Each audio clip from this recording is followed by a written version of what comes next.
Hi all, my name is Evan Miller. I'm excited to talk to you today about ambient search for health.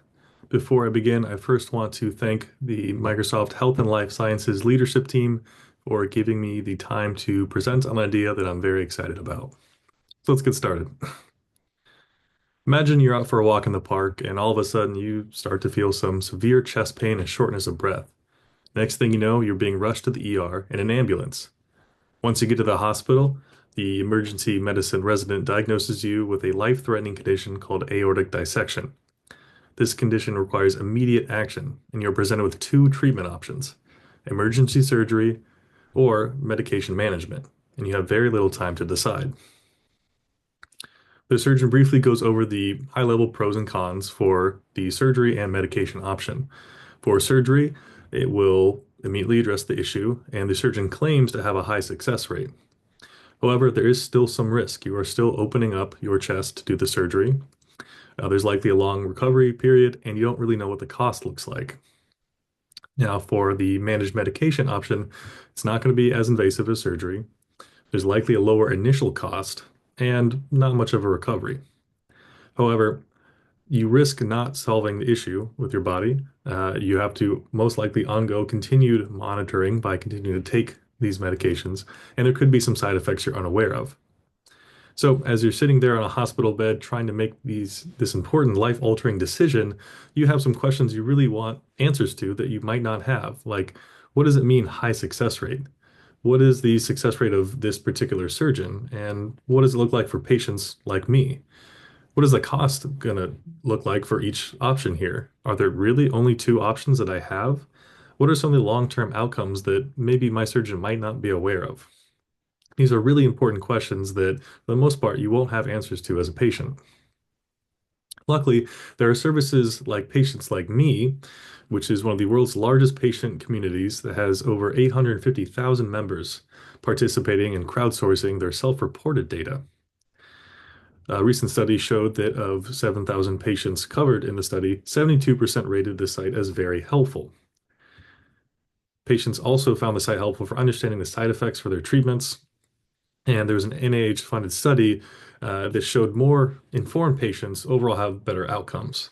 So here you can see on the right is a screenshot from the Patients Like Me website for semaglutides, and it shows uh, for those using it, why are they using it? The top five showing diabetes, type 2 diabetes, using it for weight loss, using it to control blood sugar, as an example. It can show the common side effects here, abdominal cramps and constipation, as well as the severity of those side effects. Now, if I was in the situation where I have to make a really tough choice between surgery and a medication option, I would want information like this readily available to help me diagnose uh, my options and what I should do, what's best for me. So why can't hospitals do this? Hospitals have a lot more data. They have much better data. However, getting access to research on the hospital data can be very cumbersome. They hold privacy as paramount. It's very important to keep their patient data safe as possible. When investigating the Icahn School of Medicine at Mount Sinai, there's a seven-step process you have to go through to be able to do some simple data analysis.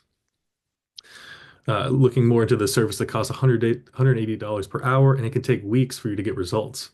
On the right shows a basic loop of a researcher or care provider submitting a question for a data scientist, having that data scientist or data engineer translate that requirements into some form of experiment, and then getting results back. It's just not very efficient, can take a long time, and does not help the patient. So at the same time, Gen AI is having a moment currently, and it's being applied to healthcare in a variety of ways. We're seeing Gen AI be used for ambient listening. So you can have, as a physician, you can have a conversation with your patient and have that conversation automatically translated into structured notes into the EHR. You have these agentic type solutions helping aid in accelerating research by combining multiple different specific types of agents in a collaborative environment. And there's studies that show Gen AI can actually be used to uh, better uh, better explain informed consent to patients who have varying degrees of reading levels. Now, over time, these models will continue to get better and patterns will arise to combat shortcomings. But for the rest of this presentation, I'm going to speculate that this technology can actually help solve the problem of missing data that patients are really looking for. So there is a common clinical question format called PCOT, which stands for population, intervention, comparison, outcome, and time. And it's used to help structure what most would agree as good clinical questions worth pursuing. These types of questions often surface in publications. So, as a brief demo here, I've gone through and created a simple conversation that two doctors might have about a patient, and then generated the PCOT equivalent of what that actually looks like. And you can imagine these conversations about a patient happen several hundreds, if not thousands, of times throughout a hospital in any given day. And we can see this also highlights the strengths the AI has for structuring this data. So taking this a step further, there are systems that already exist to help go from questions that you might have structured as natural language questions that sound like plain English and convert that into some type of experiment you can run on any given compute. So the Observational Health and Data Science Informatics Group, also called Odyssey, uh, has a criteria to query system.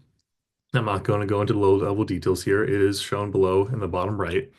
But all you need to know is that a system does exist, a pattern does exist for going from natural language into actually querying your data and getting results without you having to write any code whatsoever, without a data scientist or data engineer in the loop.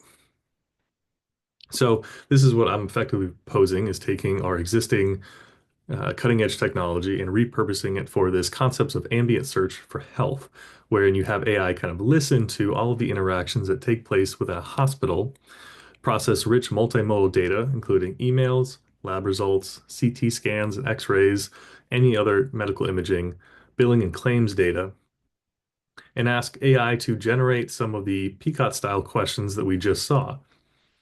And then from there, automatically run some data analysis. So it's going to cut down on the time. You're not going to have a 2 week period. It's just going to be minutes, hours, all within a day.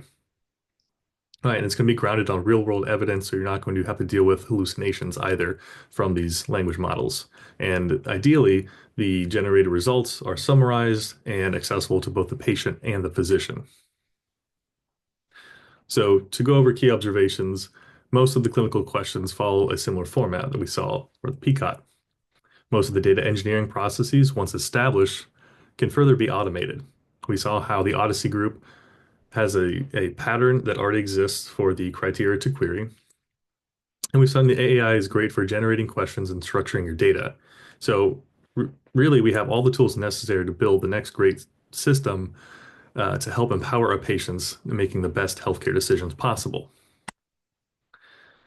So to go back to our initial scenario, we have to make a life-altering decision. Wouldn't you want to know? Wouldn't you want to have the most up-to-date information as possible to find patients like you to see what their outcomes were and make a comparison and make an informed judgment? I know I would. Thank you for your time. Here's a list of references. Please take a look at your own convenience. And thank you again. Bye.